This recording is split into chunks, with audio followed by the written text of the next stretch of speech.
മലപ്പുറം ചാളിയാറിലെ പെരുമ്പാടം ആദിവാസി നഗറിൽ ജനങ്ങളുടേത് വീർപ്പുമുട്ടിയുള്ള ജീവിതമാണ്. 2.25 ഏക്കറിൽ ജീവിക്കുന്നത് 100-ലധികം കുടുംബങ്ങളാണ്.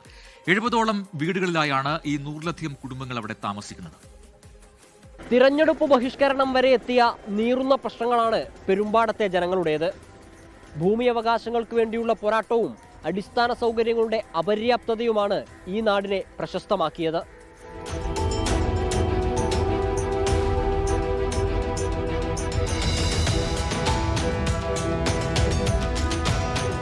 കുട്ടികൾ ഉൾപ്പെടെ 300ഓളം ആളുകൾ ഇവിടെയുണ്ട്. ഒരു വീട്ടിൽ ഒന്നിലധികം കുടുംബങ്ങൾ വരെ താമസിക്കുന്നു. വീടുകൾക്ക് പുറമെ അംഗനവാടി, ജലസംഭരണി, പശുത്തൊഴുത്തുകൾ എല്ലാം ഈ ചെറിയ സ്ഥലത്താണ്. ITDP ഒരുപാട് കാലങ്ങൾ പോയി ഞങ്ങൾ താമസിച്ചു. 8 മാസം 9 മാസത്തോളം ഞങ്ങൾ നിന്ന് പിന്നെ അവിടെ സമരം ചെയ്തിട്ട് പോലും MLA പോലും അവിടേക്ക് തിരിഞ്ഞു നോക്കാൻ വന്നിട്ടില്ല. ആ കാരണം കൊണ്ടാണ് ഞങ്ങൾ ഈ പ്രാവശ്യം ഇങ്ങനെ ഒരു തീരുമാനം എടുത്തത്. അതുപോലെ ഇപ്പോൾ അംഗനവാടി ഇപ്പോൾ ഈ 2 ഏക്കർ ഭൂമിയിലാണ് കിടക്കുന്നത്. അതുപോലെ ഒരുപാട് കുടുംബങ്ങൾ ഇവിടെ താമസിക്കുന്നുണ്ട്. ഞങ്ങൾ കോളനിയിൽ വരെ ചർച്ചകൾ വരെ നടത്തിയിട്ടുണ്ട്. നിങ്ങൾക്ക് ഭൂമി തരാം എന്നാണ് പറഞ്ഞത്. കേളു എന്ന് പറഞ്ഞ മന്ത്രി ഇവിടെ വന്ന് നിങ്ങൾക്ക് ഭൂമി തരാം, അടുത്ത് നമുക്ക് അതിൻ്റെ തീരുമാനങ്ങളൊക്കെ ഉണ്ടാക്കാമെന്നാണ് പറഞ്ഞിട്ടുള്ളത് അയാൾ. പക്ഷേ അതൊക്കെ വെറും വാക്കിൽ മാത്രമാണ് ഒതുങ്ങിയിട്ടുള്ളത്. കഴിഞ്ഞ 14 വർഷമായി പ്രശ്നപരിഹാരത്തിനായി ഇരു സർക്കാരുകളെയും സമീപിച്ചു. പട്ടികവർഗ വകുപ്പ് മന്ത്രി OR Kelu, Eranad MLA PK Basheer എന്നിവർ പ്രശ്നപരിഹാരം ഉറപ്പു നൽകിയെങ്കിലും നടന്നില്ല. എല്ലാം ശരിയാക്കാമെന്ന മറുപടി മാത്രമാണ് ലഭിച്ചതെന്ന് ജനങ്ങൾ പറയുന്നു. പരിഹാര മാർഗങ്ങൾ വൈകിയതോടെ വോട്ട് ബഹിഷ്കരിക്കുക വരെ ചെയ്തു.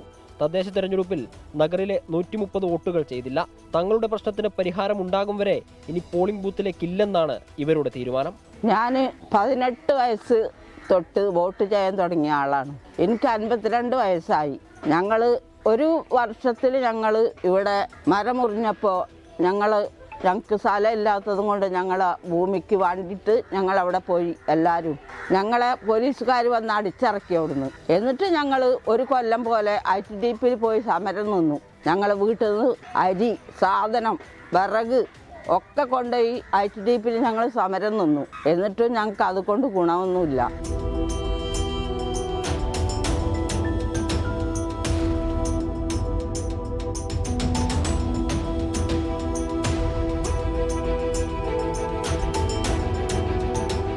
ആദിവാസി ക്ഷേമത്തിന് ഓരോ വർഷവും കേന്ദ്ര സംസ്ഥാന സർക്കാരുകൾ കോടാനുകോടി രൂപകൾ ചെലവഴിക്കുമ്പോഴാണ് ഒരു വീട് വെക്കാൻ സ്ഥലം വേണമെന്ന ഇവരുടെ ന്യായമായ ആവശ്യം വർഷങ്ങളായി പരിഹരിക്കാതെ കിടക്കുന്നത്.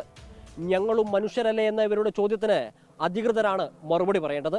ലോകത്തെവിടെയായാലും ഏത് സമയത്തും 24 വാർത്തകളും ഓഗ്മെന്റഡ് റിയാലിറ്റി പാക്കേജുകളും എക്സ്പ്ലെയിനറുകളും വിശദമായി കാണാൻ ഞങ്ങളുടെ YouTube ചാനൽ നിങ്ങൾക്ക് സബ്സ്ക്രൈബ് ചെയ്യാം.